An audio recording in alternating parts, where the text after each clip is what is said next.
Hey, what's up everybody? Andrew here from Michigan Dad. I hope everybody had a fantastic break, much needed rest, and a little bit of vacationing. Today we are going to be talking about the Blackstone Griddle. This is something I got from my in-laws that I am super excited about. I've never actually had one of my own. I've always borrowed other people's griddles and used them.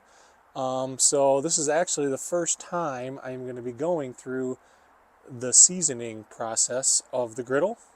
This is what the griddle looks like right here. It is a 22-inch portable griddle. I don't know if I'm ever going to bring it places, but if I ever wanted to bring it to a tailgate, that is something that I am going to do.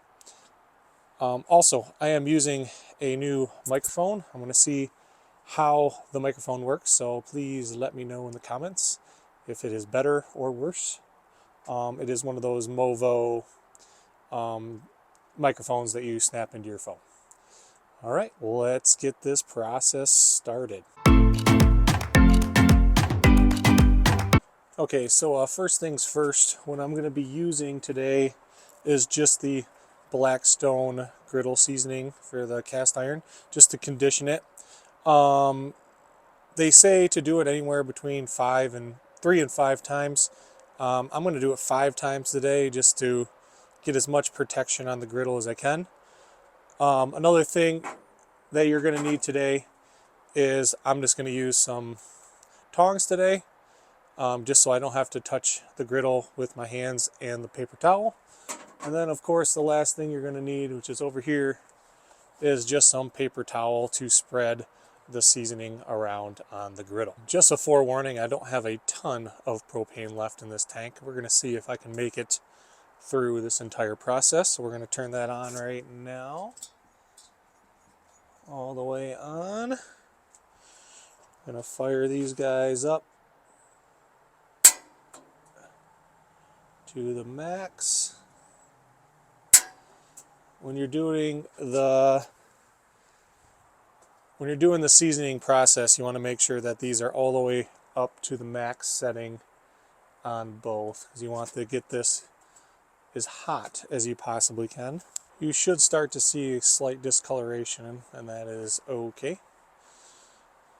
I'm going to keep letting it heat up until it is good and hot. Okay, when you're doing the seasoning process, you got to make sure you get not only just the flat top, but you also want to get the edges going all the way around. And then you're actually going to let that entire thing burn off. You can see it start to discolor quite a bit now. Starting to get hot spots right there and in the back.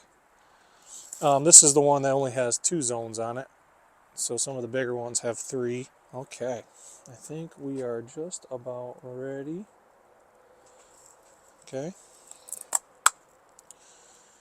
so what I'm going to do is just take a scoop of this guy,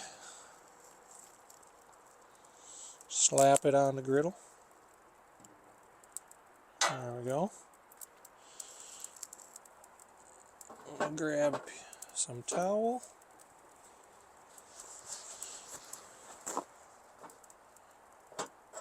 I just like to fold it up, kind of put it on the edge here, just as small as you can, because you're just going to wipe this around. And just try to go as even as possible all the way along the griddle. Try not to let it pool up too much. You want to go as even as possible when you're doing this. Unfortunately, I'm not on a flat spot. Get the sides too, very important.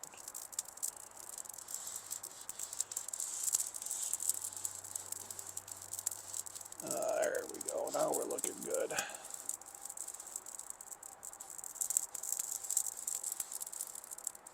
Now you can really see that discoloration. That's good. It's going to turn a little darker. And it's going to start smoking. That's a good thing. Try not to let it pool, because if you let it pool, it's going to be an uneven coat, and you don't want an uneven coat. Cool thing about these things is you just open them up, take it right off there, and you're going to actually let this burn off. Put that one on the ground. I'll pick it up later. Yeah, the whole griddle is eventually going to turn dark like that.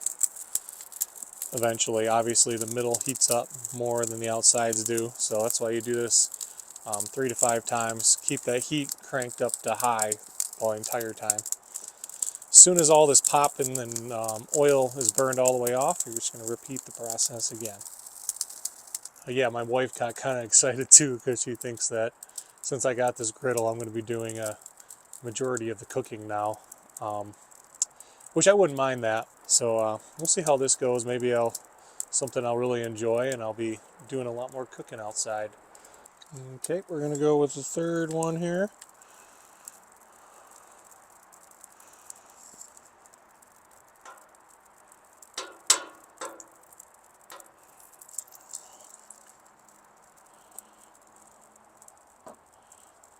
I'm hoping.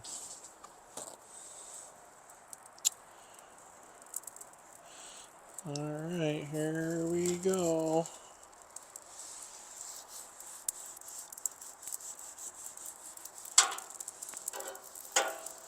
Yeah, don't do this how I did it.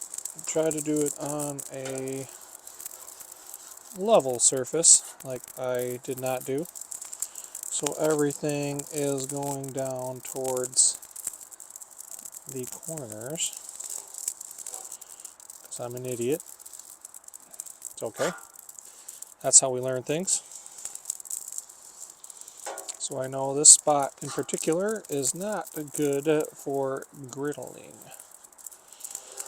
Always want to griddle on a level surface. I was so excited I wasn't even thinking. Alright, that's the third coat there. We're going to let that settle. It's looking good so far though. Like I said, it doesn't have to be pretty. I know that corner over there is really bad, and this one over here is discoloring a little funky, but like I said, not a beauty contest. Still looks great in my opinion. Well, I'm not going to bore you guys with the next 2 coats of seasoning. You guys get the idea on how exactly to do this.